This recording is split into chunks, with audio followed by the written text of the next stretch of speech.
Welcome back to AI Unraveled, your strategic briefing on the business impact of artificial intelligence.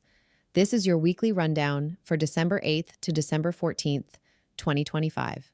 This week, the industry didn't just move, it picked sides. In a stunning display of corporate maneuvering, Disney has inked a massive $1 billion partnership with OpenAI, just days after hitting Google with a cease-and-desist order for copyright infringement. The message is clear. If you want the Magic Kingdom's data, you have to pay the toll. Meanwhile, OpenAI continues its offensive with the release of GPT-5.2 and the hiring of the Slack CEO to drive revenue, signaling they are ready to monetize the enterprise at scale. And speaking of money, Meta is officially pivoting away from open source, focusing entirely on profit-generating AI models. The free lunch might be over, but the race isn't just happening on Earth. We have reports of Jeff Bezos and Elon Musk competing to launch orbital data centers to escape our energy constraints. But before we unravel the rest of the week's news, stop marketing to the masses. Start briefing the C-suite. You have seen the power of AI Unraveled, zero noise, high signal intelligence for the world's most critical AI builders. We create tailored proprietary podcasts designed exclusively to brief your executives and your most valuable clients. Stop wasting marketing spend on generic content. Start delivering must-listen strategic intelligence directly to the decision makers. Ready to define your domain? Secure your strategic podcast consultation now at the link in our show notes. This podcast is created and produced by Etienne Noumen, senior software engineer and passionate soccer dad from Canada. Now let's unravel the week. Welcome to the deep dive. For years, the business world has chased this promise of simple automation. That old if X then Y model.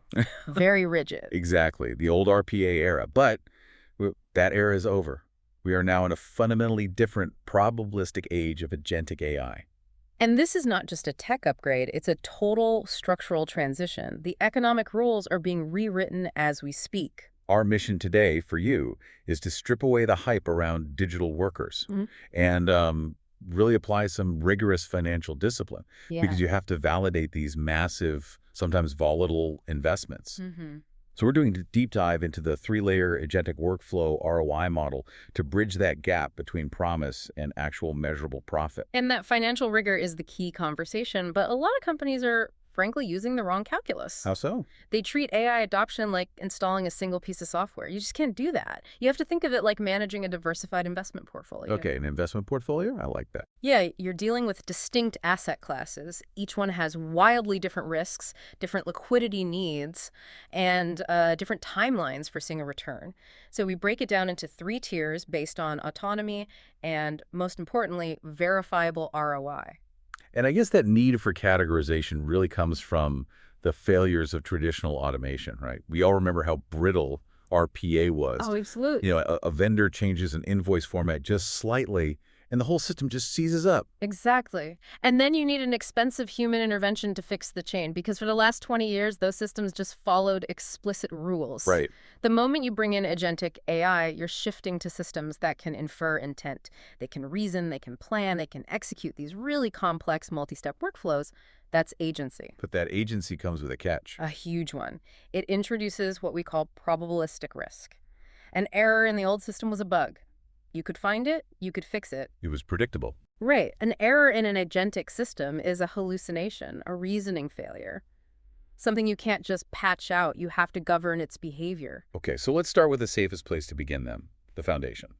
Layer 1, simple automation. Your sovereign bond. The sovereign bond of your AI portfolio. Yeah. The goal here is simple. It's low risk, cost reduction. The human is really just the operator overseeing the output. And layer 1 is where we see old RPA really growing up into intelligent automation.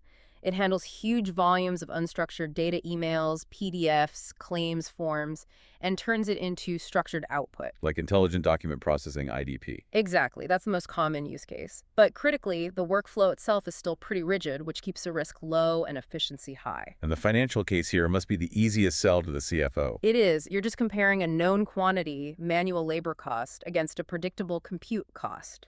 The studies are very consistent here. Intelligent document processing can cut your costs by 60 to 80%. 60 to 80, wow. So like a $15 invoice becomes what, $3 or $4? Pretty much. You're seeing average costs per invoice drop from that, $15 to $40 range all the way down to $3 to $8. It's a massive drop. But it's not just the cost per transaction. Yeah, It's the speed that has its own benefits. precisely. The cycle time reduction is enormous. You go from a manual process taking 5 to 7 days down to maybe 6 to 12 hours. That's a 90% reduction. A 90% reduction. Yeah. And that speed has an immediate, verifiable financial benefit. You can now capture early payment discounts from your suppliers. Which are usually, what, 1 to 3% of the invoice value? Exactly. And that single benefit, that 1 to 3%, can often pay for the entire system by itself. And something we often overlook here is accuracy. Traditional OCR, it always capped out around, what, 85, 95%? At best. And that last 5 or 15% required expensive humans to go in and validate everything, which, eats away at your speed gains. So what's different now? Well, LLM-driven IDP systems use semantic understanding. They're not just recognizing characters, they're reading and interpreting the data. This lets them get to over 99% accuracy. Over 99%. So the people who used to do reconciliation can now be moved to higher value work. That's the idea. There's a great case study in healthcare, actually, for oncology research. Oh, yeah? Manual data extraction by 5 physicians took 7 months. The LLM took 12 days. 7 months versus 12 days. A 91% reduction in physician hours. And here's the kicker. The LLM actually exceeded human performance in capturing specific survival events from unstructured notes. So it's not just cheaper and faster, it's actually better. In these data-heavy, well-defined tasks, yes, it's demonstrably superior, and it offers the fastest time to value. So layer 1 is the cash cow. It's giving you immediate, reliable ROI in, say, 6 to 12 months. And that generates the capital to invest in the riskier layers. That's the strategy. You're tracking cost per transaction and straight-through processing rate. Simple as that. All right, let's move up that risk curve. Layer 2, collaborative augmentation. If layer 1 was the bond, this is the growth equity of the portfolio. The realm of co-pilots. And the focus shifts, right? It's not about cost reduction anymore. It's about capacity expansion. The human is now the collaborator. They keep the final say. And this is where we're seeing the most widespread adoption right now. The data on speed is pretty compelling. I mean, studies show developers using GitHub Copilot complete tasks 55% faster. 55%, that's huge. It is. Time dropped from nearly 3 hours down to just over 1. And we see similar things with, say, consultants using GPT-4. They finish tasks 25% more quickly. The premise is solid. Augmentation amplifies throughput. Okay, that speed is undeniable, but does this productivity boost come with a hidden price? This is where we hit the quality paradox. We do. Research analyzing code from these tools found a pretty big spike in what's called churn code. Code that's written and then almost immediately rewritten or deleted. Exactly. And they also found a decrease in code reuse. It strongly suggests that the savings you get in drafting time are essentially being mortgaged against future maintenance time. You're creating technical debt.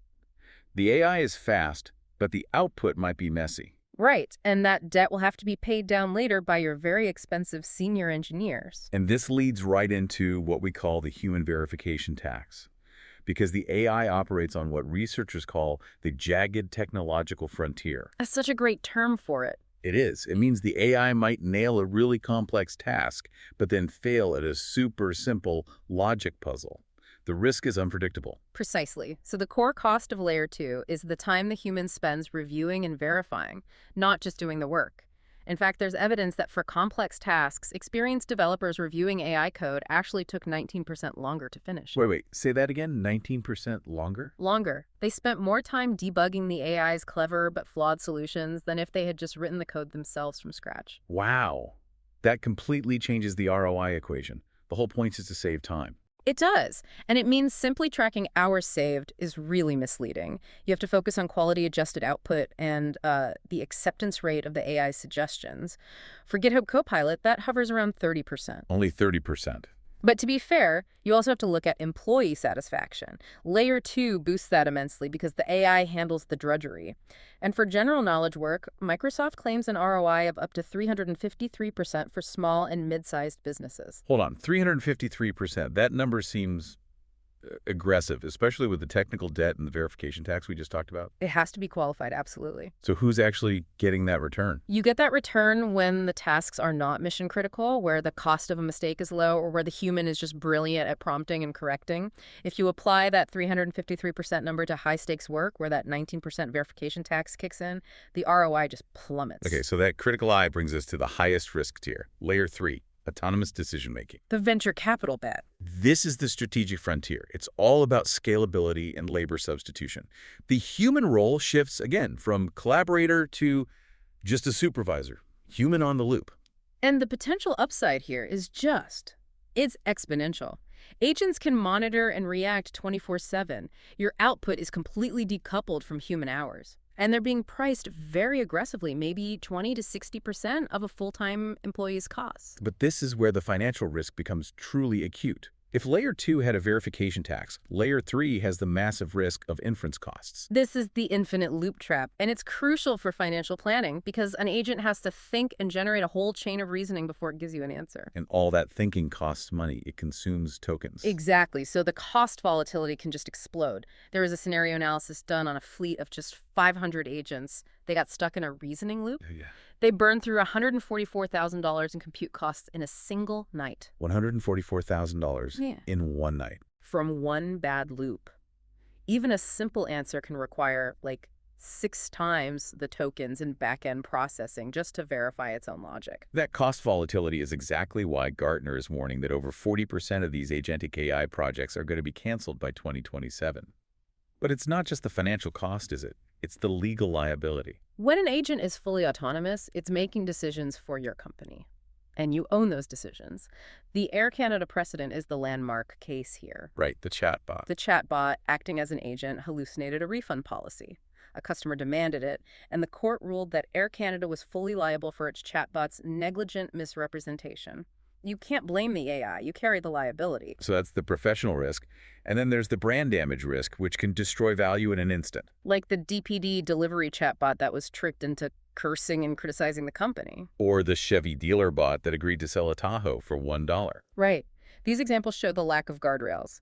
And the cost of losing one high-value customer, who might have a $5,000 lifetime value because of a bad bot interaction, is so much greater than any savings on that one call. And we're seeing companies realize this now. There's this reversion trend. Klarna, for example, they aggressively replace staff with AI. And now they're re-emphasizing human agents for that top 20% of complex, high-stakes queries.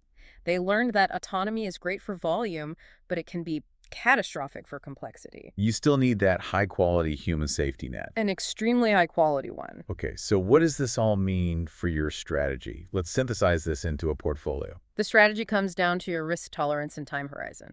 Layer 1, automation, is your cash cow.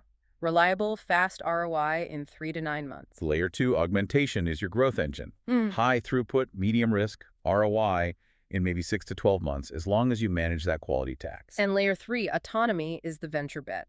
It offers exponential scaling, but it requires tight governance and a longer 12 to 24-month time horizon to see a return. And I think a crucial insight here, one that people miss, is that autonomy does not mean zero human cost. Not at all. If your agents handle the easy 80% and escalate the hard 20%, the humans you have left have to be incredibly expensive experts who can untangle the AI's complex mistakes. That's the human-in-the-loop cost curve, exactly. You bring the volume of human work down, but the average hourly cost of your human workforce goes way up. They have to be elite specialists.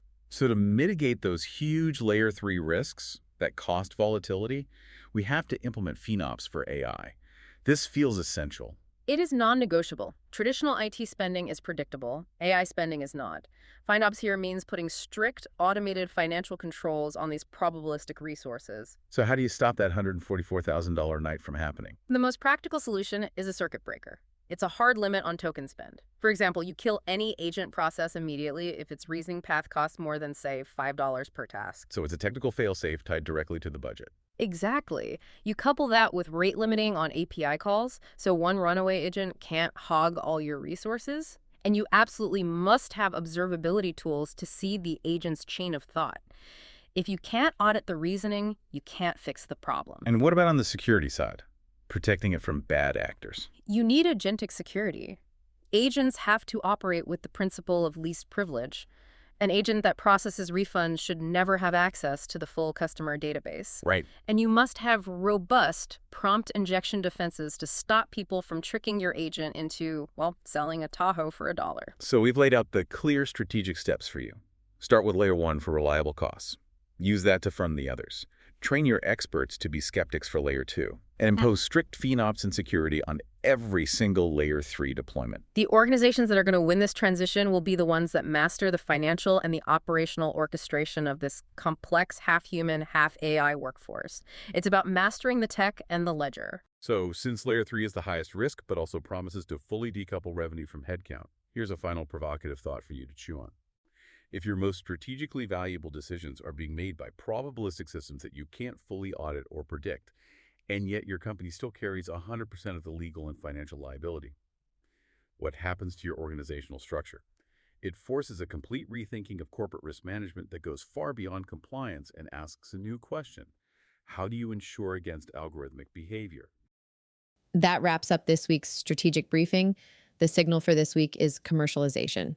We are moving past the era of wild experimentation and into the era of hard business. Meta is closing its doors on open source to focus on revenue. Content giants like Disney are choosing exclusive partners and suing the rest. And governments are regulating the flow of chips to China, not to stop the trade, but to take a 25% cut. AI is no longer just a technology. It is the world's most valuable commodity. Before we go, a reminder for the leaders listening. Stop marketing to the masses. Start briefing the C-suite. Leverage our proven methodology to own the conversation in your industry. We create tailored, proprietary podcasts designed exclusively to brief your executives. Stop wasting marketing spend on generic content. Start delivering strategic intelligence directly to the decision makers. Ready to define your domain? Secure your strategic podcast consultation now at the link in our show notes. This podcast is created and produced by Etienne, Noumen, senior software engineer and passionate soccer dad from Canada. Please subscribe and share. Until next week, keep unraveling the future. Let's go.